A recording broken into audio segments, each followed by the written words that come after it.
These are the 8 AI tools I actually use to survive fourth year medicine. I'm going to break down exactly what each one of them does and how I personally use it inside my study system. Because in 2026, knowing how to use these tools is part of studying smart.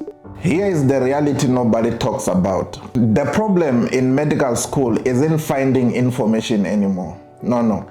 The problem is surviving the volume. I'm talking neurosciences, pharmacology, pathology, microbiology, clinical methods, and enough lecture slides to make your laptop beg for mercy. Now, before we get into the tools, I want to be clear about something. These tools don't study for you. They don't replace hard work. And you don't need all 8. But if used correctly inside the real study system, they can buy you back something medicine constantly steals: time. So, let's get into it. When I started medicine, my study system was very simple. Attend lectures, take notes, read textbooks, pray, and hope for the best. But third year taught me something quickly. The volume of information grows faster than your available time. And that's when I started building a smarter system.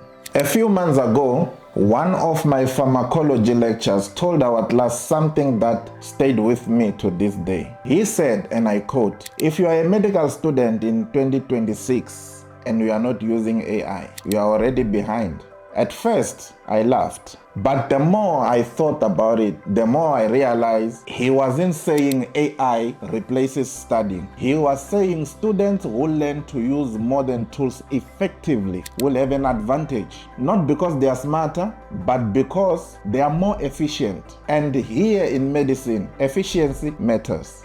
Now, not every tool on this list is a pure AI tool. Some are AI-powered platforms, others are traditional tools that have added AI features. But from a practical medical student perspective, that distinction doesn't matter nearly as much as one question. I want to know, does it help me to learn medicine more effectively? That's why they are on this list. Tool number 1, ChatGPT.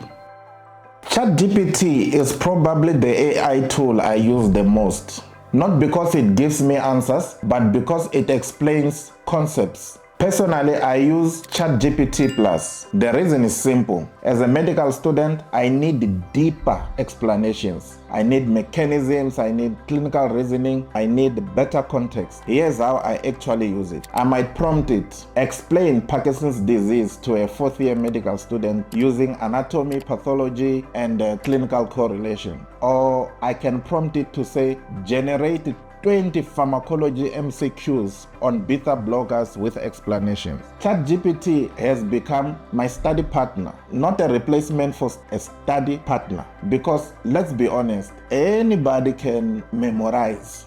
But when the examiner changes the question, understanding is what saves lives. And sometimes it's what saves your cat marks too. Tool number 2, Perplexity. Think of Perplexity as a research assistant. Unlike a traditional Google search, it doesn't give you links. It gives you answers and sources all together. I use this mainly for research assignments, some literature reviews, and evidence-based medicine. For example, I might ask, give me the latest treatment guidelines for Parkinson's disease, or give me the current evidence on hypertension management in Africa. What I love about Perplexity is that it helps me spend less time searching and more time actually learning. And as a medical student, every hour saved is another hour available for studying or sleeping. Tool number 3, Notion AI. Now, this one is different because Notion doesn't help me understand medicine. It helps me organize medicine. And trust me, those are two very different things. Studying medicine and organizing medicine, not the same thing. For me, Notion is like my medical headquarters. This is where I do my lecture schedules, revision plans, cat day, study goals, projects, ideas. Even scrub and soul planning, it lives here. One thing medicine has taught me is stress increases when your organization decreases. For example, I might ask Notion AI, create a 2-week neurosciences revision plan. Suddenly, instead of staring at a mountain, I have a roadmap, and roadmaps reduces anxiety. Tool number 4, Anki. If medicine is a mountain, then think of Anki as your rope, because medicine isn't about learning information. It's about retaining information. Anybody can learn something today.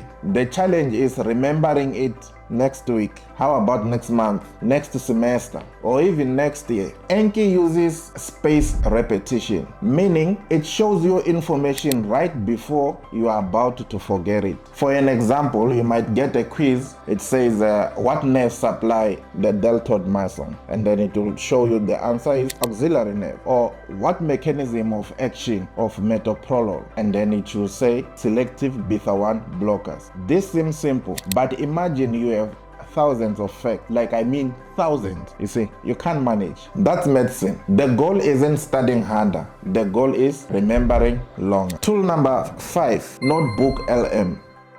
NotebookLM, this might be the most underrated tool on this list. NotebookLM. Here's what makes it different from everything else. NotebookLM works with your notes, your lectures, your PDFs, your documents, not some generic internet information, but your own information. Whatever that you give it, it's what it can give you back or explain more on it. Let's say your lecture uploads about 70 slides of a pharmacology lecture. You know that kind, the ones that look like a small textbook. So instead of you spending hours figuring out what's important, I upload it to NotebookLM and then I prompt it, explain the key examinable concepts from this lecture, or create a revision guide and possible exams questions from this PDF. When we are dealing with information overload, NotebookLM, it becomes a lifesaver. Tool number 6, Gemini. Now, what makes Gemini useful isn't necessarily that it's better than every other AI tool. It's because of its integration. Most medical students already live inside the Google ecosystem. For example, your Google Docs, your Google Drive, your Gmail, your Google Classroom. Gemini fits naturally into that environment. It's got fewer app switches, less friction, and smoother workflow.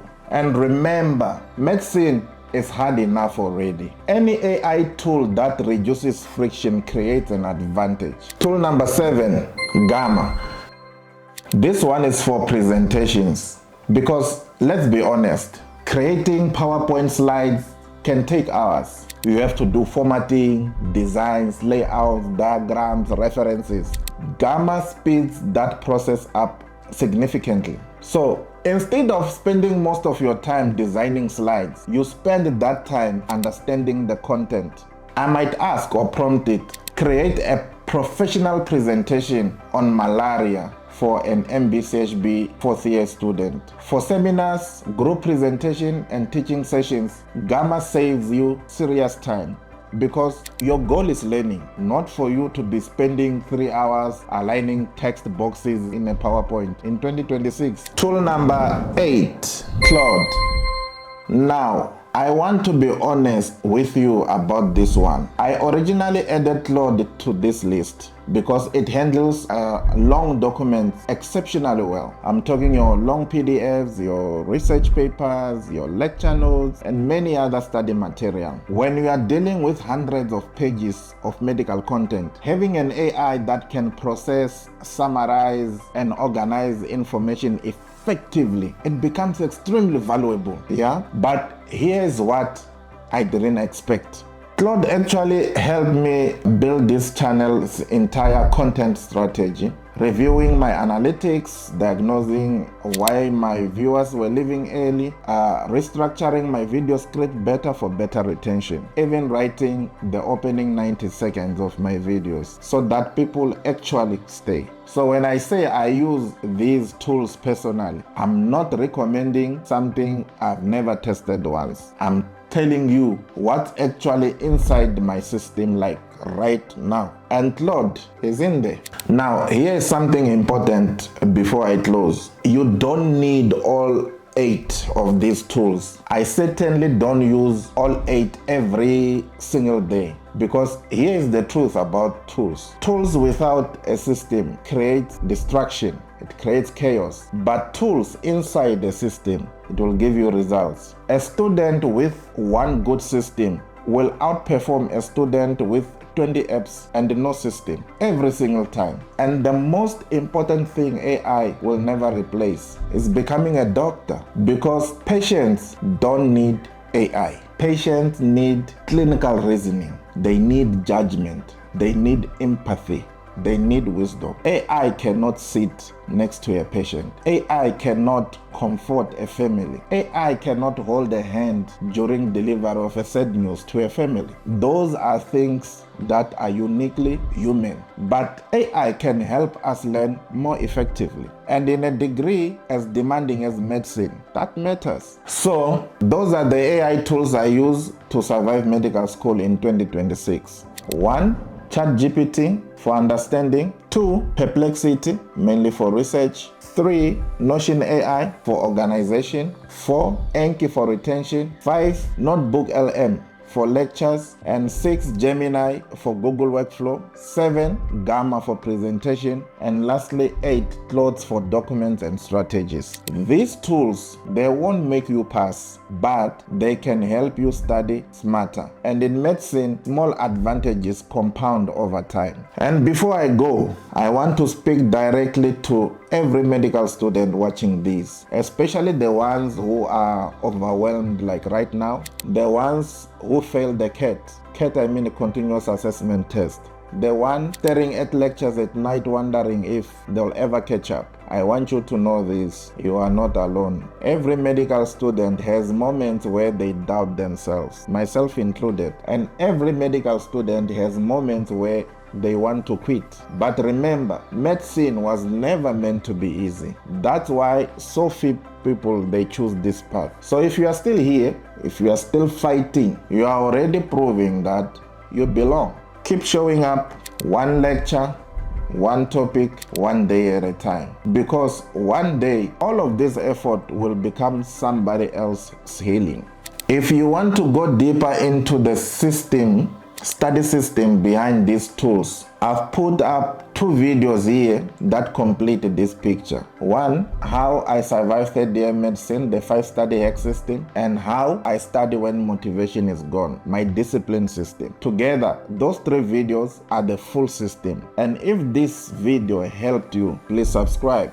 Drop a comment below. Tell me which tools are you using, or which tool are you going to try out first. I read all the comments. I'm Dr. Tyson Shipalana. This is Scrub and Soul, home of medicine, discipline, and legacy. We move like surgeons. Keep healing inside out. Hilesho.